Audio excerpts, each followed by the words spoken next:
What's going on, guys? You're watching the Shield Bearer of Faith. This video is pretty much by request based on a question from Patreon. This video may make it to YouTube just for educational purposes, but the question was generally, what should someone be looking for when they're getting soft armor for security or law enforcement work? And so we're going to talk a little bit about that because in my time being a police officer, I have spent more than the average Joe worth of time in soft body armor. I've actually spent more than the average Joe in hard body armor, just not as a result of police work. But based on my experiences and thoughts, we're going to talk about it. Here I have an older set made by Point Blank. It's level 3A. It's NIJ certified soft body armor. Now that is standard for police departments. 3A armor, if you don't know anything about armor, is going to be rated to stop pistol rounds up to a certain level, but the vast majority of things that are pistol rounds and then submachine gun rounds up to a certain caliber. Now, no, we're not expected to be receiving submachine gun rounds. That's not the point. It's a higher velocity pistol round. That's the point with that. So if you've got something, and you can go buy these pretty readily right now in the US, if you're going to go buy a 12-inch or 16-inch barrel length 9mm carbine of some kind, then its velocity is much higher, and so a 3A vest is rated to withstand that. So we're going to talk a little bit about fitting. Please know that you have two main styles of soft armor. You're going to have an outer carrier or an under carrier. This was designed to be an under carrier variant, and we've got several different straps going on. You'll see that we have my cummerbund strap we'll get to in a moment, but then we have the actual retention straps on the side and side, and I've got them kind of tucked back here. So I'm going to mount this in a minute, and I'm going to have it over top of my shirt just for visual sake, and we're going to talk about some of the features that you need to be looking for on your soft armor. So one moment, tilt you down a little bit. Okay.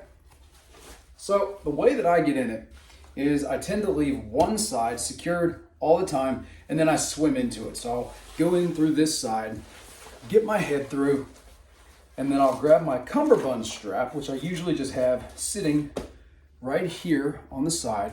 I'll grab that and bring it across and meet it to the back panel.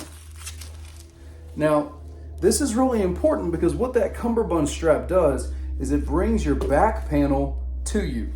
So otherwise, these straps on their own could hold the armor together, but this does a better job of keeping that back panel pinned to your back instead of it flopping around anywhere. And then from there, you'll take your actual side retention straps, you'll bring them to the front. Now, in a perfect world, you would have overlapping sides, and you'll see that this comes very close to overlapping effectively this side, very close as well.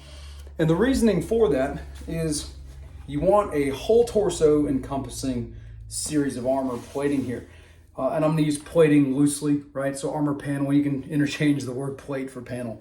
But you want it to be all encompassing. That is one big benefit from soft armor comparing to hard armor. You will get a better area of coverage without separation if it's sized appropriately. You also want to make sure that it sits a little bit high. You're not trying to have it come down much below your belly button. So my belly button's right here. It comes almost perfectly for that. And the reasoning for that is when you're wearing a duty belt, you're going to tend to wear your pants higher than you normally would. And then you want to make sure your gear is able to sit below your body armor in a seated position. That's a vital piece that you got to test out. So if you go sit in a car, your equipment will come up, your armor will sit lower because your body has bent, and you need to make sure that it fits appropriately with whatever gear you have. Now that's another thing I observed wearing an outer carrier of soft armor was it interfered with my duty belt equipment more because it sits further off your body as compared to this, which is fairly slick.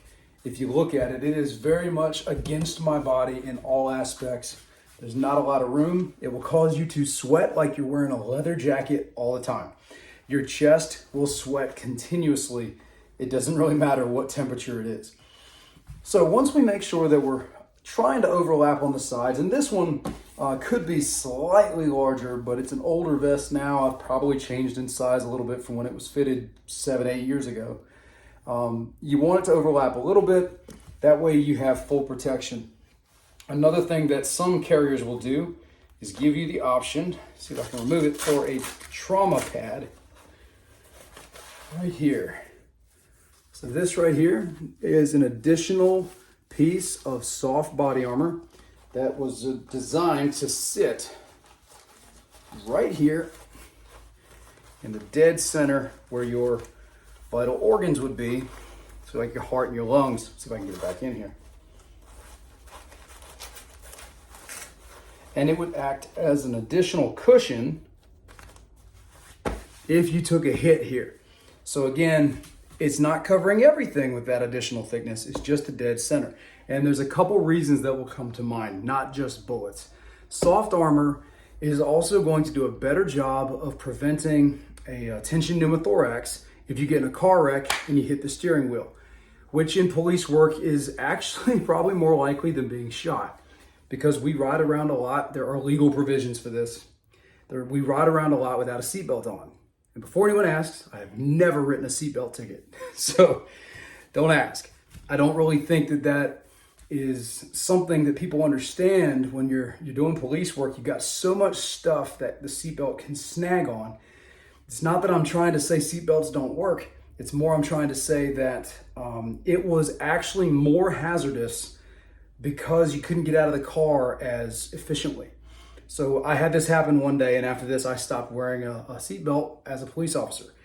I went to bail out and take off running after somebody one day, and when I jumped out of the car, my radio, which sat right here, the entire antenna snagged the seatbelt when I threw the seatbelt off.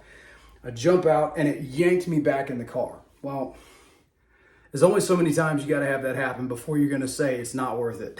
Now, things would also change, I would say, if you lived in an area that your duties comprised of a lot more high speeds more frequently than mine did. Me doing police work in a city, our speeds most of the time were 35, 45 miles an hour. When we would expedite somewhere for something more emergent, then we would increase speed.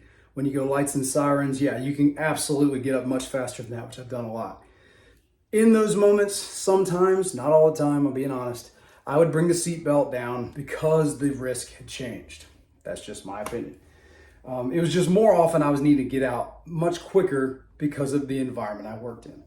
So back to the armor. The elevation of it, you'll notice, is not covering, so my belt line is right here. It's not covering your midriff, right? That's something you kind of have to come to terms with regarding any body armor, is you cannot cover everything. Mobility is the name of the game when it comes to soft armor. It is more comfortable and does cover a large area of your torso, at least some. So yeah, maybe you'd be better off saying, I want hard plates in front and back. There are carriers that will accommodate that. They'll have soft armor panel insert areas and then hard armor. I was wearing that in this past 6 months of being a cop. They gave us a new carrier. It's an outer carrier, and it had a insert area on the outer carrier that I could put a hard plate and hard plate. And so I was running some shot stop armor, level 3 on the front and back. Yeah, it was additional, but it's also a lot more weight. It added something close to 6 pounds, whereas this entire carrier is about 5 pounds. Weight has to be considered. Your duty belt is going to be a lot of weight. It's also right on your hips. So the more weight you can put up on your torso or your back, the better. So when you're going to be looking to buy this, it needs to be sized. You can adjust some of the sizing here on the shoulders. You don't want armor that's going to be really shallow on the sides. Then you might almost be better wearing hard armor. And you don't want armor that's going to be too big overlapping on the sides. So it's got to be sized somewhat to your body type. And then on the shoulders here, these really soft pieces of cloth are how I adjust the distance, and you want to make sure that it comes close to your collarbone right here. So the reference I was taught was to take your thumb, come right below your collarbone, and you're going to pretty much want that distance before you hit the top plate. That gives you a good reference point for how high you want the armor. It needs to cover all of your vital organs, or you might as well not wear it. Now, if you're going to transition over to hard plates, that's a whole different series of conversation pieces and a lot more considerations. So I'm not really going to go into that today. So let's talk about cost. It's not cheap. That's the short version. You could spend between $300 and probably $1,000 depending on who is making your soft armor and what carrier style it is. I would expect to spend $300 to $500 if you're going to actually get something that is NIJ certified but is not overly complex. There are some companies that have tried doing like dragon scale style layering for rifle stopping capability, and they'll advertise it that it's still flexible armor but covers more on your sides and all that. You need to look at what they weigh, because if you read on it, which I did when these options were first coming out, again, that series of armor right there is about 5 pounds. Well, those overlapping panels that will stop rifle rounds and encompass your sides as well, those are going to be somewhere in the neighborhood of 16 pounds last time I looked. And I'm sure there are crazy expensive options that are lighter weight. Well, when you're talking about 16 pounds and you're not wearing any gear, any duty equipment yet, that's very heavy. It's very heavy. It's also very expensive. When that came out from, I think it was Safe Life or something, was the company that came out with it. Those were like $1,700 sets of armor when they came out. That's incredibly expensive, well beyond what I'm able to afford or what I'm willing to afford. So do your own research. Look for it to say NIJ certified. That way somebody is saying that it has been proven to stop this series of calibers. Something they're dealing with in Ukraine right now is nobody really trusts the domestically manufactured armor there. I had a guy who's a major.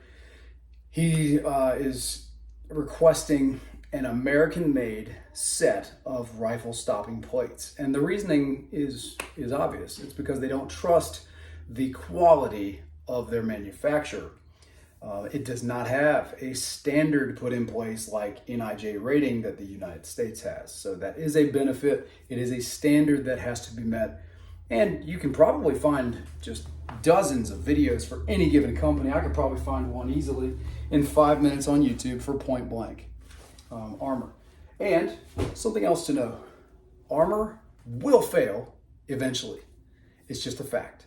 So if you're going to wear hard or soft armor, it is not perfect. There is no perfect. Perfect is not to get hit. So don't expect it to be all encompassing. There are some pretty cool systems out there as far as, they're cool ideas. I guess you can see femoral armor plates now that will cover your upper thigh, your femoral artery area.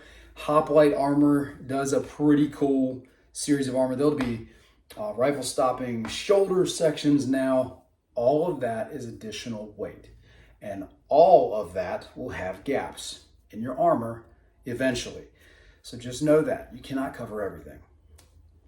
So that's where it really comes down to deciding where you're going to balance it between weight and coverage. And you really have to factor in what your equipment, your other equipment, maybe that's, rifle, pistol, ammo, whatever. You really have to factor in where does that fall in the weight comparison as well. Is it going to be too heavy? Is it going to be too light? Am I willing to take on more? Are you going to be seated most of the time? Are you expected to chase bad guys, or are you expected to man a security terminal? All of these are factors that you're going to want to consider in your selection. So think about that and do your research before you blow your money, because there's no shortage of companies out there making armor, and not all are equal and not all are what you need for your purposes. I hope that helps some. Let me know if you have any questions. Like and subscribe. Check us out on Patreon if you would like to, and I'll see you later.